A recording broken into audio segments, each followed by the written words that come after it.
right, so we're going to get started soon. What I want to do is just make sure that everyone is oriented to Zoom. So if you look at or if you scroll on the bottom of your screen, you'll see an option for a chat. So throughout this workshop, I want this to be an interactive workshop. So if you have any questions, please feel free to type your question into the chat. There is also an opportunity for you to raise your hand. We have moderators who will be looking and analyzing the chat. And if you have a question and would like to raise your hand, all you have to do is select that button to raise your hand. And what we'll do is one of our team members will stop me and allow me to speak or answer that question. Again, we want this to be interactive. We want this to be energetic. We want it to be lively. This isn't going to be one of those webinars where you just fall asleep and you're snoozing. That if you have a pen and pencil nearby, that would be great as well, because this is an educational seminar. I am going to ask you to write certain things down. So this is going to be more of an interactive seminar. So I'll give everyone a second to grab a pen and a piece of paper as well. And then we're going to get started. Let me know if you're having trouble finding where the chat is. Let me know if you're having trouble finding out how to raise your hand. If you are, let us know.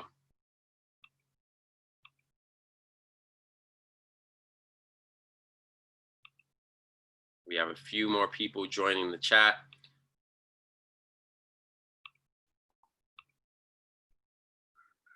And again, as people start to come in, we have a moderator who will be scanning and looking at the chat for any questions that you might have.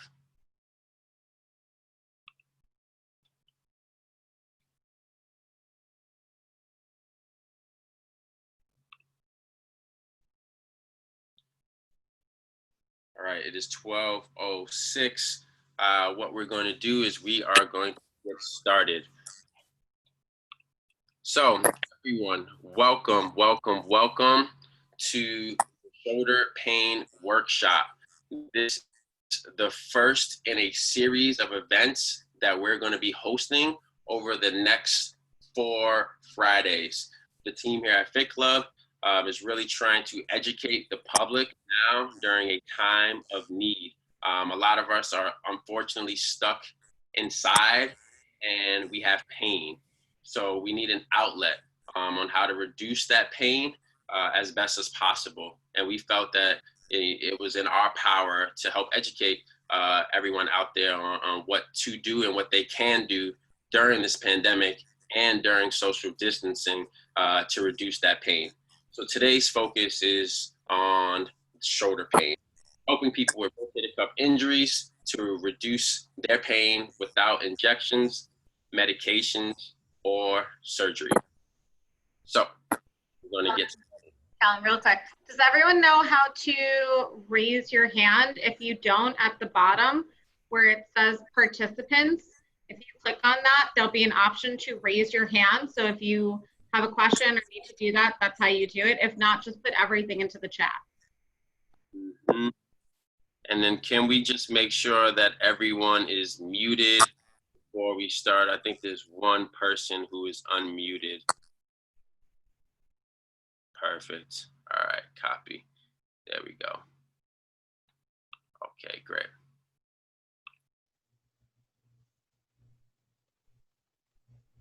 So, little introduction.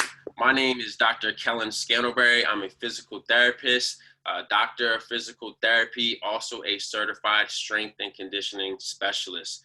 I graduated from Stony Brook along with Sherry in 2013 and been practicing in the field of physical therapy, and in particular with orthopedic physical therapy ever since. A little bit about my story before I became a physical therapist. I was just considered, honestly, mostly an athlete. I played collegiate basketball at a very high level at LIU, and I realized that there was a disconnect between the physical therapy that was provided to just your average Joes and the people like myself who wanted to get to a higher level of functioning, who wanted to compete at a higher level.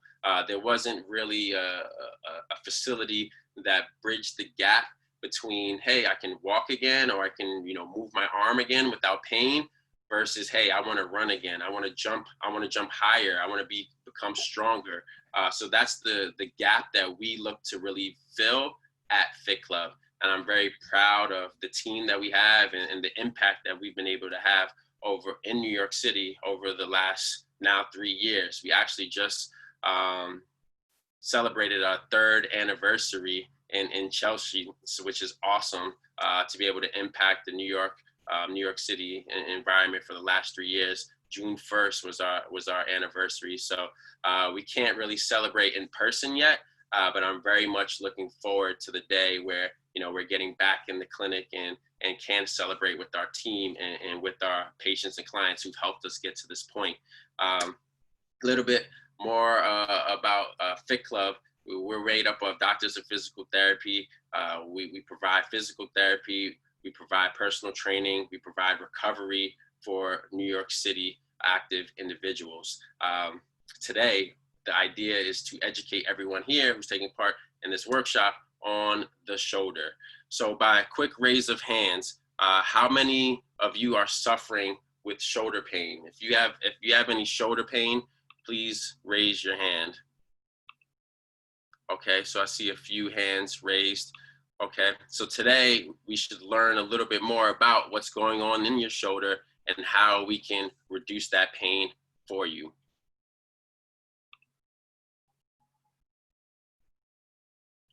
So your shoulder is a ball and socket joint, right? Ball and socket joint. So you have the ball, and you can look at my screen.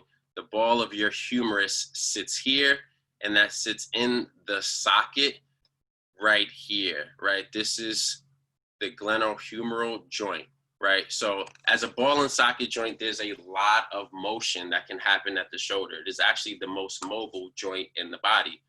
So where we have a lot of mobility, we actually need a lot of strength and stability to control some of that as well. And that's really where your rotator cuff comes into play. I love the shoulder joint because it is a complex joint. It's not just what's happening at, the arm, but it's what's going on at your shoulder blade, your collarbone, your neck, your upper back. There's so many pieces of the puzzle, but one major piece that we're gonna first uncover is this rotator cuff. So I've heard it described as the rotator cup, C-U-P. That is incorrect. It is called the rotator cuff. So that's one of the first things I want us to write down, rotator cuff. And another thing I want us to write down is that this rotator cuff is made up of 4 different exercises. So 4 different muscles. 4 muscles make up the rotator cuff. And the 4 muscles are, first, your supraspinatus. So if you look, and again, follow my mouse, follow my cursor, here is your supraspinatus. That muscle helps to function and create this motion with the shoulder. We call this abduction. So if you're someone who has shoulder pain, and in particular, that pain gets worse doing this motion, you may be suffering from supraspinatus issues or impairment. The next muscle lives to the front of the shoulder. So let me orient you as well. This is more of a posterior view of the shoulder if you were looking at someone from the back, and here's more of an anterior view of the shoulder if you were looking at someone from the front.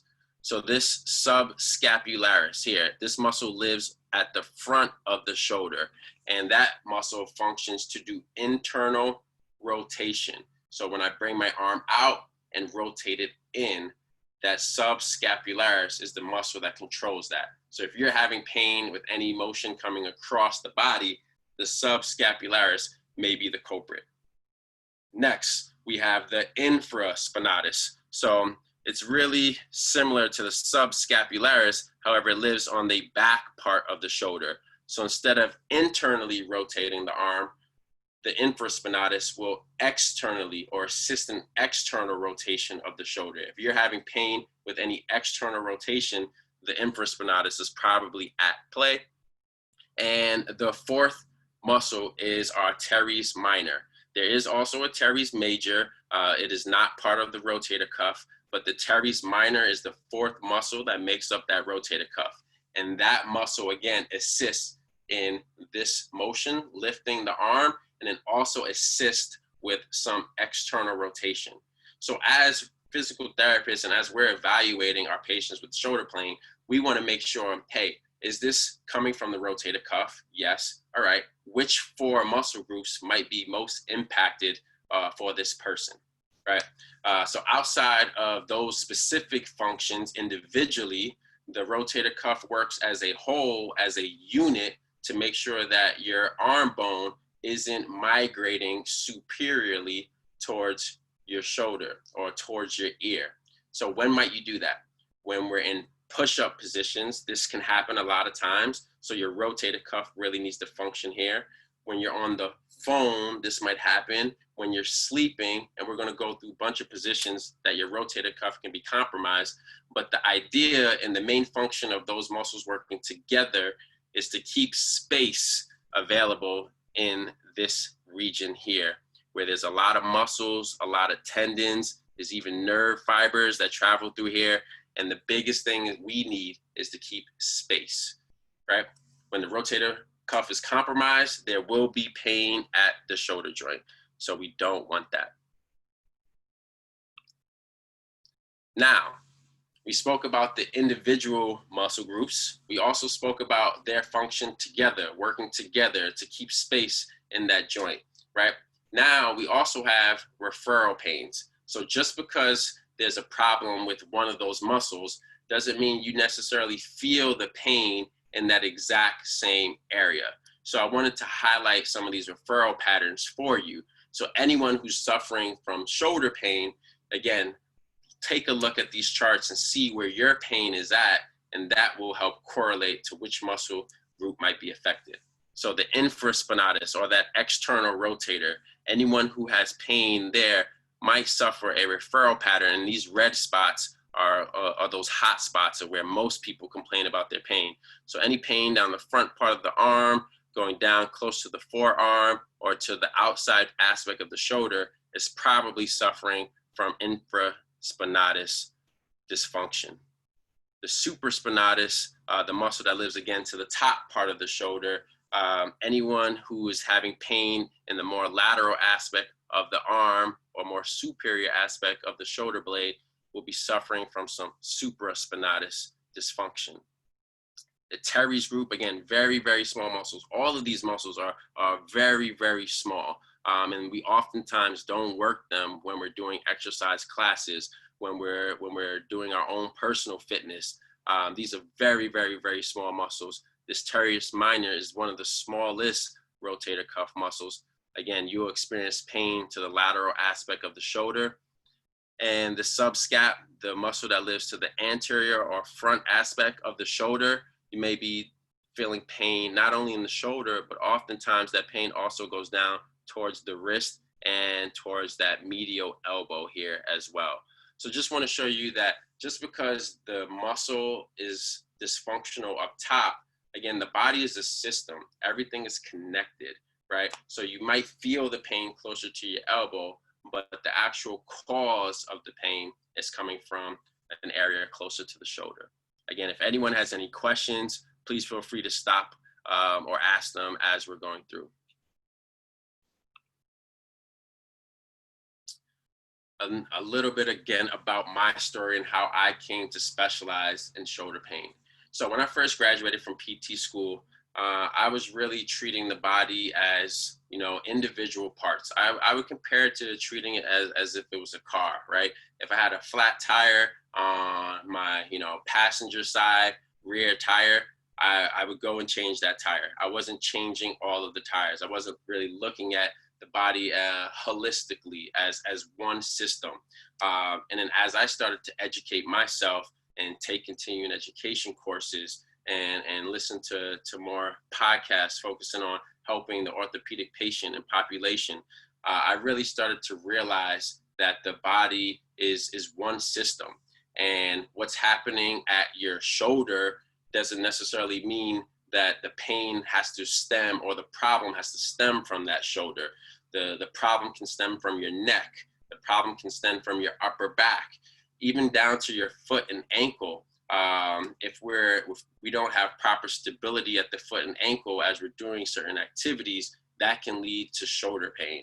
So it was really when I started to educate myself on how to better serve my patients and my clients, was when I really started to take a keen eye at helping people in particular with shoulder pain. Now the shoulder honestly is really my favorite body part to treat. It's like being a detective. I have to figure out cause and effect and understand the person's movement, understand the person's strength, understand the person's range of motion. Where is their pain? When does that pain happen?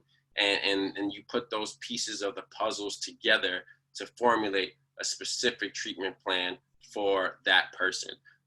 No two injuries are the same. Even, two injuries to the supraspinatus might present differently, as we saw with that referral pattern. So now I really value taking the time and steps to figure out what's going on for my patients and helping to serve them better. So with that education, that's helped me to better serve our population here at Fit Club. So now I want everyone to keep that pen and paper handy, right?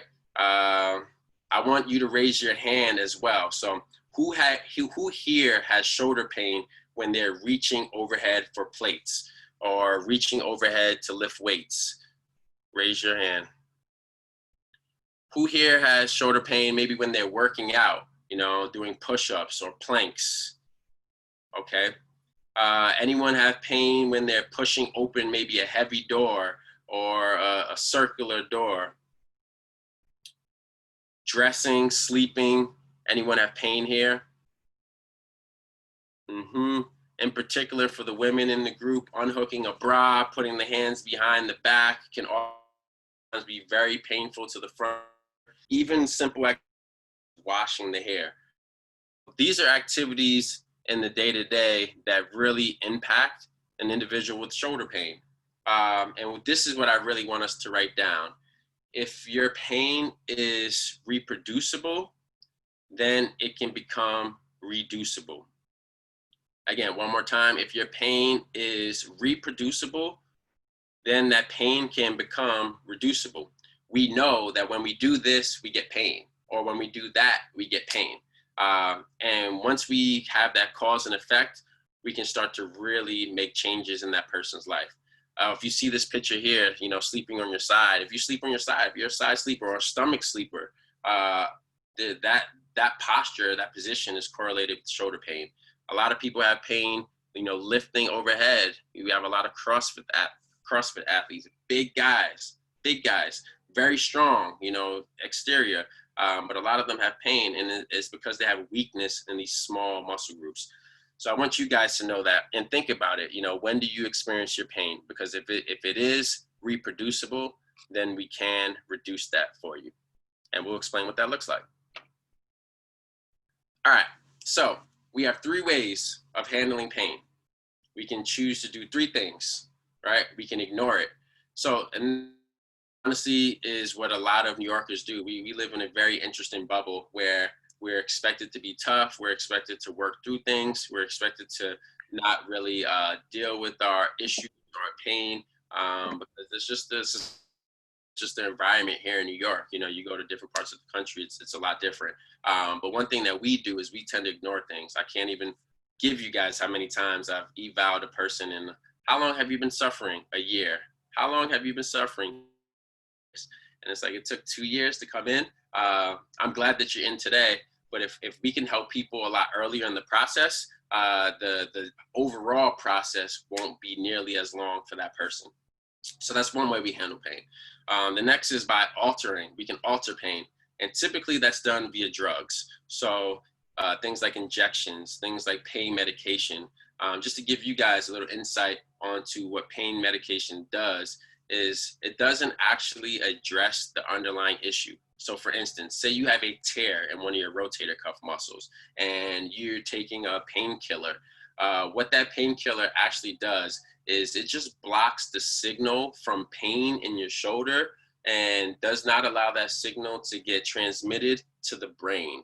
So you can, in essence, be doing a lot more damage to your shoulder by taking painkillers and continuing to do the things that you're doing in life, whether it's working out or sleeping on your side or having terrible posture now that we're all working from home. And that can make that tear even worse. So we don't want to live in a world where we just alter the pain. We want to live in a world where we handle the pain. And handling the pain is just doing something about it, seeking the help of a specialist, getting an evaluation, understanding what's happening at the shoulder joint so that you can take the steps to reduce that pain and get back to the things that you love. Common causes of pain. So you see this guy here. How many of us look like this working from home, right? Raise your hand. Myself included. I catch myself. I'm slumped over my computer, just trying to bang out work, having to take breaks, right? There's causes to these pains, and we can help you address those. So exercise is a common cause of rotator cuff or shoulder pain in general, whether it's push-ups, whether it's planks, whether it's overhead presses, snatches if we're doing CrossFit, just body weight calisthenics, holding a plank for someone who's doing a lower intensity workout. If we're not doing that in the right way, we're just putting bad forces on our shoulder. And typically these are what we call micro trauma injuries. And it's not a huge force that happens once where you slipped and you fell and you were holding on to something and there was a huge tear. These are typically small traumas that happen over time, and exercise can be part of that trauma. That leads into the next cause for us, which is the repetitive stress. Same thing. Again, these small traumas that happen over time, literally just sleeping on your side. No one thinks of sleeping as a traumatic event. However, if you spend, 6 hours a night sleeping in a bad posture, putting bad forces on your shoulder, over time, that will lead to pain. And the same thing goes for posture. If we're working at our desk and we're in a bad position, we're slumped over, our head, our ears are in front of our shoulders. Again, it's a process called creep. And that is where we have small traumas over time that lead to changes in tissues. And the only way that we can reduce that is by changing our posture or reducing the force on those tissues, right? And that's very important. So we don't want to cause ourselves more issues. So we know these are the causes. What does successful rehab look like? All right, so now we know what the rotator cuff is, how many muscles make up the rotator cuff, its function as a whole, its function on an individual basis. Now what can I do? What can I do to reduce my pain while being working from home and being socially distanced? So it starts with the proper evaluation. We have to understand what is happening, not just at the shoulder joint. We can't just look in one area. We have to look holistically at the whole body. We want to understand what's happening with your neck, what's happening with your upper back, what's happening at your collarbone, what's happening in your shoulder blades. What does your core engagement look like? We want to take all those into factor, even down to your balance. We want to look at your balance. We want to look at you as a whole person, a whole system, and understand what's happening. Once we understand what's happening, then we can start to give you specific exercises to address your specific concerns. And those exercises, they start off, they're graded. So we start off low, with low intensity. I use this analogy all the time. I want to build the foundation. These tall skyscrapers in New York, they all start off with a solid foundation. And the same thing goes for our patients. We want to really create that foundational movement and the foundational strength so that we can start to work overhead. So that might be in the beginning, we're just doing exercises down here below 90 degrees. And once we develop the strength and the awareness to not shrug our shoulders up doing this, then we move to maybe 45, and then we move to 90. And again, we said the shoulder is the most mobile joint in the body. We want to develop strength overhead as well, because that's where we live a lot, and especially function a lot, is reaching for things, pulling things, pushing things. So we want to make sure that we increase your strength there. And then there's certain modalities, right? And this is another thing that we can write down for anyone who might not know. Ice versus heat. I get this question all the time, right? I just got injured. There's something that happened to my shoulder, my neck, my back. And what's the answer? Should I put ice on or should I use heat? How many of us, by just a quick raise of hand, think that when you get injured, you should use heat as opposed to ice? Just raise your hand. Okay, just looking to see. And then how many of us think you should use ice as opposed to heat? Good, good. We got a smart group here. I love that. So we want to use ice. It's going to help reduce, and heat actually brings inflammation to the area. So whenever we have a traumatic event or wherever we want to try to get as much info out of the area as possible. And what does that? It's ice.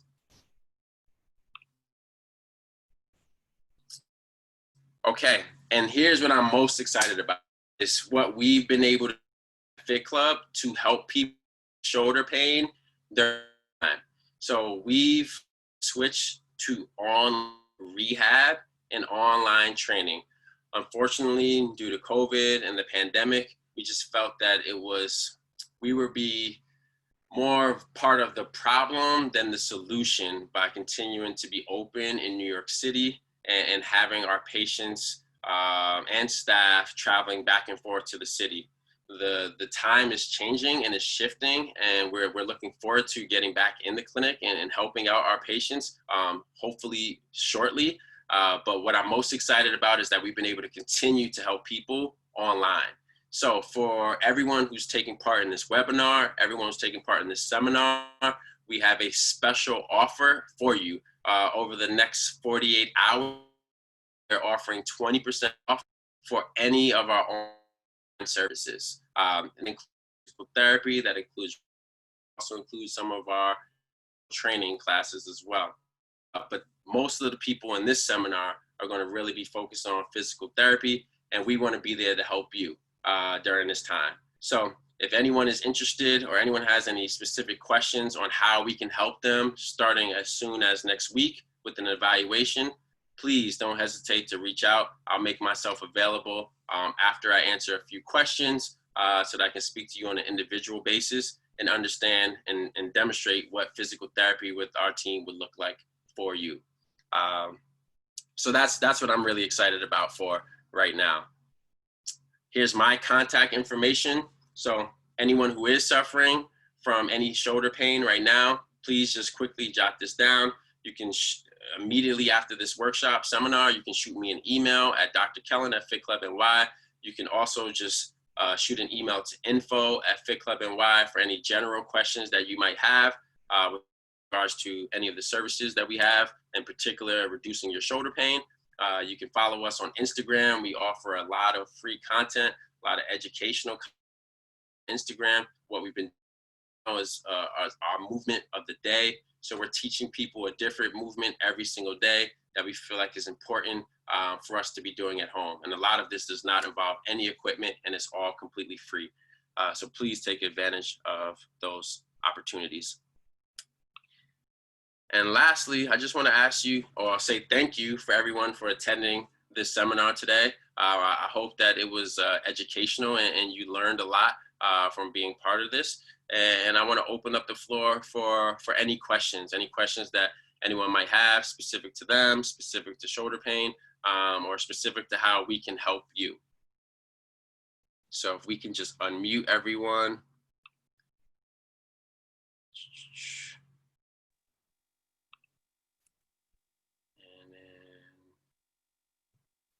Question. Let's see. Stop this.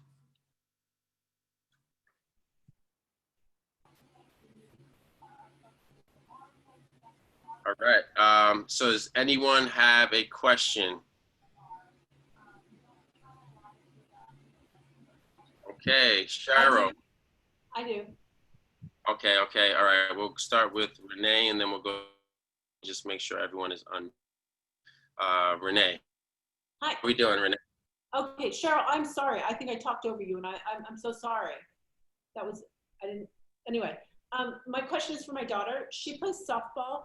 So when she makes that movement, when she's pitching or throwing, she's fine during the activity.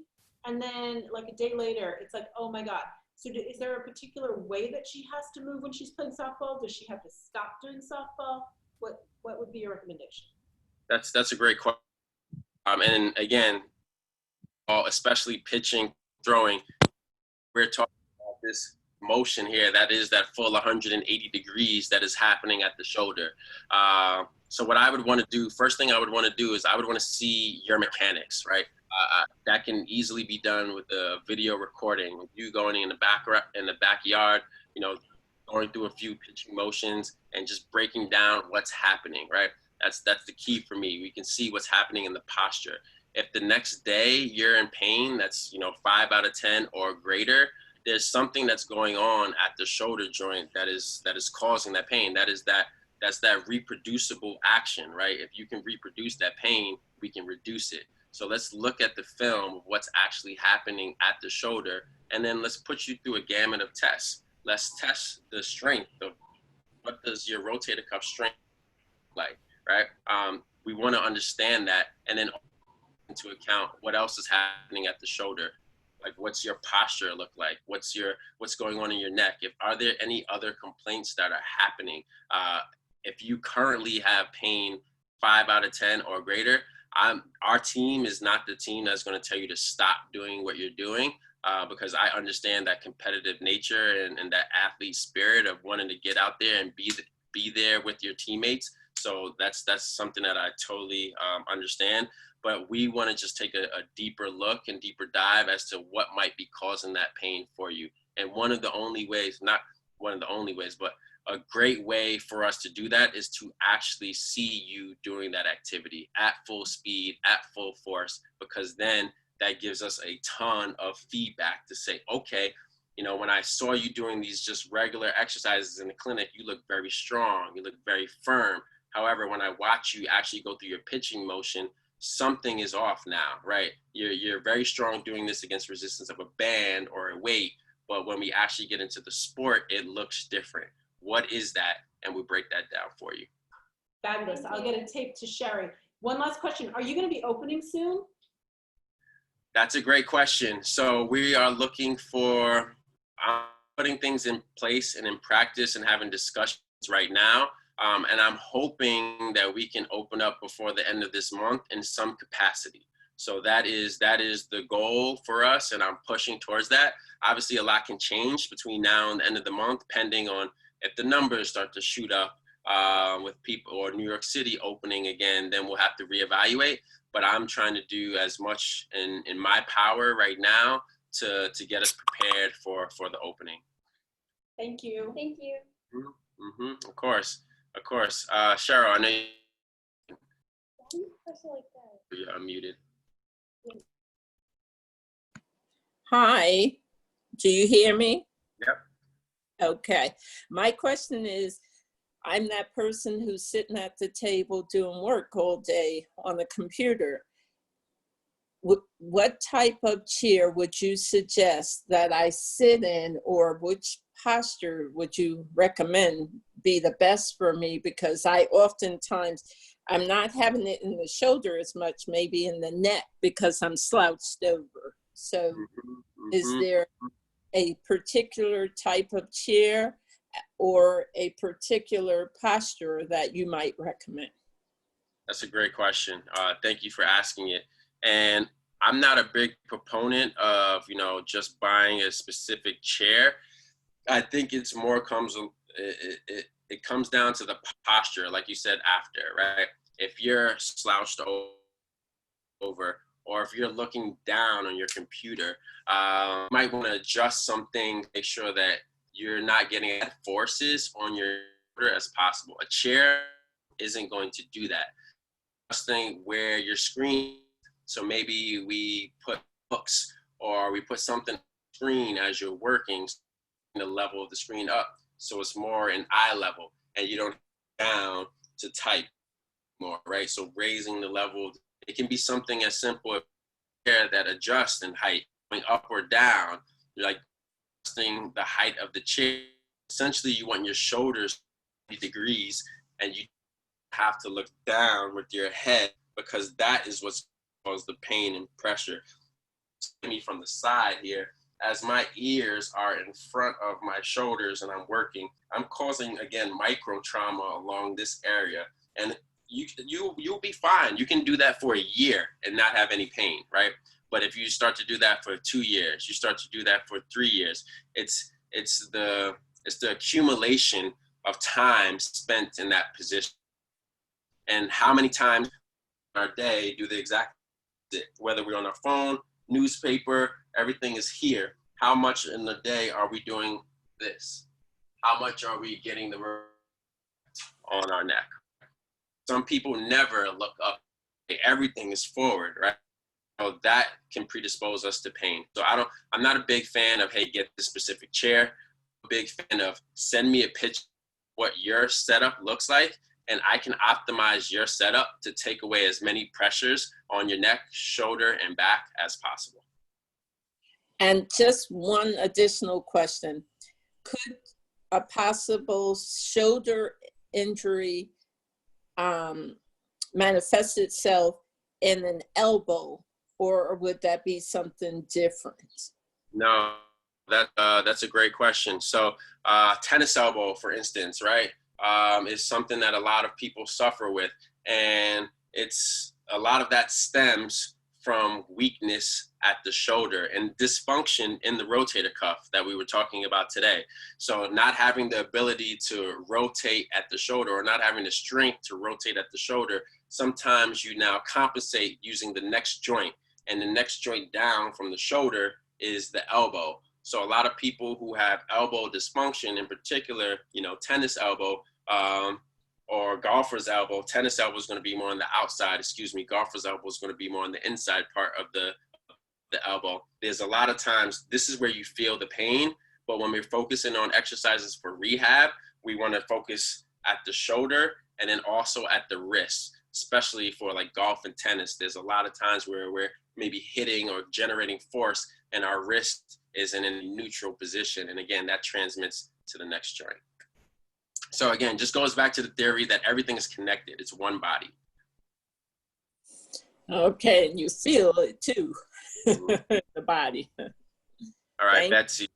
Of course. Betsy, let's get you unmuted so you can ask your question. Can you talk a little bit about sleeping positions and ones that are detrimental and ones that may be safer or better? Mm-hmm. Great question. So the ideal position for everyone is going to be laying on our back, right? If we can sleep on our back with a gently elevated pillow, and it shouldn't be too fluffy, because again, imagine laying down on your back, you have a big fluffy pillow. What does that do? Is it put your head in this position, right? So we should be able to sleep on our back with a small pillow. A lot of times that causes snoring. So for everyone here who has a partner, that might not be the best look. And it's very, very, very difficult to change your sleeping position. A lot of people sleep in this sort of fetal position. I can grab a pillow by me, and this is sort of how they sleep, right? And if you just take the pillow out and you look at this shoulder is now elevated up towards my ear, which is exactly what the rotator cuff is functioning to help reduce, is this right here. So again, over time, that leads to pain. So the first thing I tell anyone who has shoulder issues is please do not sleep on your side. It's not a go do this. It's like, don't do that though, right? Don't sleep on the side, especially the side that has the shoulder pain. So that's one thing. And then also for those sleeping on the stomach, people who sleep on the stomach, I'm a stomach sleeper. So I sleep on my stomach and my hands consistently go over my head. And that's, again, another position that can cause some of the shrugging, and you can start to feel pain in the shoulder. So depending on what the person is suffering from, whether it's rotator cuff injuries, whether it's, at the joint level in the shoulder, I always try to make the recommendation to try to sleep on your back, or even just try to start off on your back. It can be as simple as if you take 2 hours out of the 6 hours that you have sleeping and reduce pressure for 2 hours, sometimes that can be enough to start to cause reduction in symptoms, right? You don't have to stay there the entire time, but at least try to spend more time in these positions that don't cause or contribute to pain versus staying in a position that is painful. And then also, last thing, so with the sleeping position, that is where I might make a recommendation for a pillow, because there are certain pillows that are more comfortable and allow you to sleep on your back versus allowing you to sleep on your side or on your stomach. Literally, they have like a little strap that like straps you in. It can be uncomfortable, but for someone who, you know, has been dealing with uncomfortable shoulder pain, they're like, listen, I don't care, right? I just need some relief in my shoulder. And if this is the way that it's going to happen for me, then I'm willing to try it. So sometimes I do make a recommendation. I'll send someone a link for a special pillow that has a nice little like out groove so that it makes it more comfortable for you to sleep on your back. Great question. Any other questions?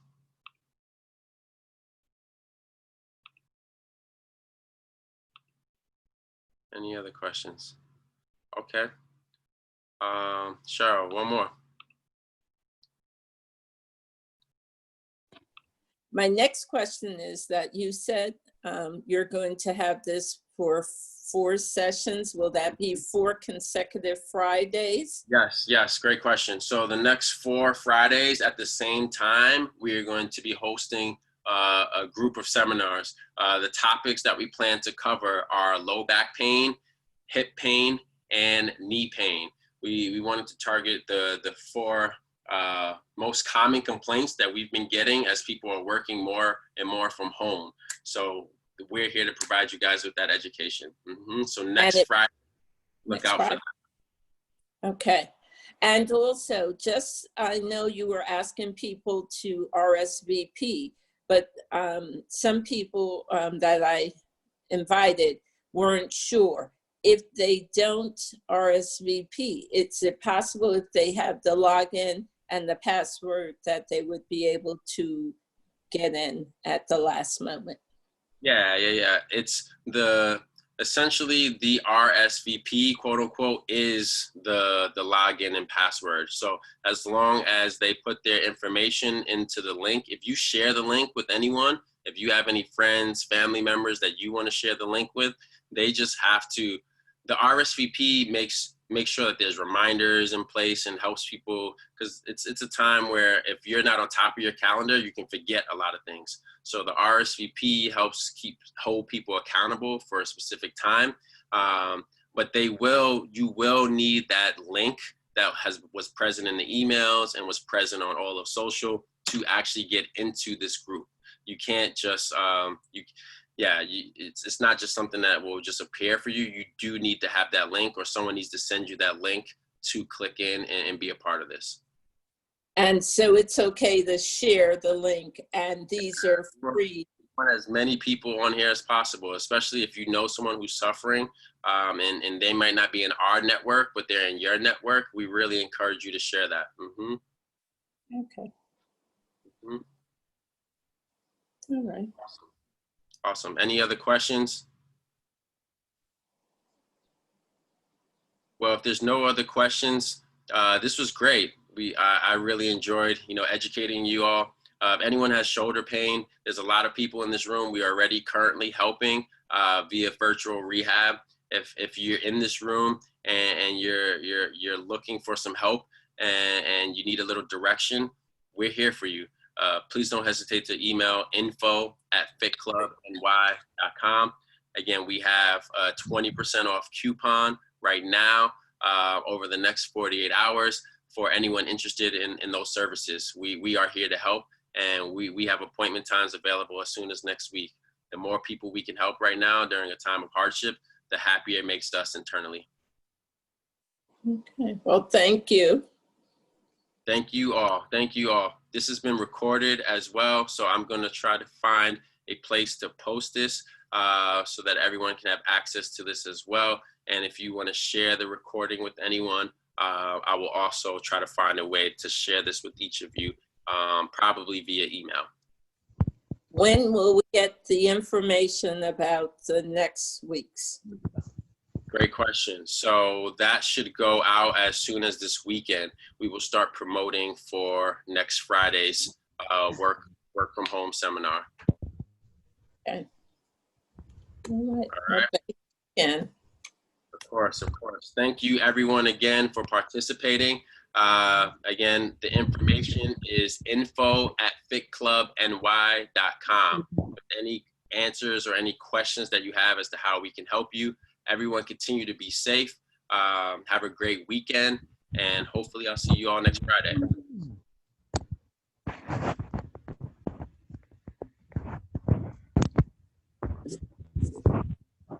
Hit send.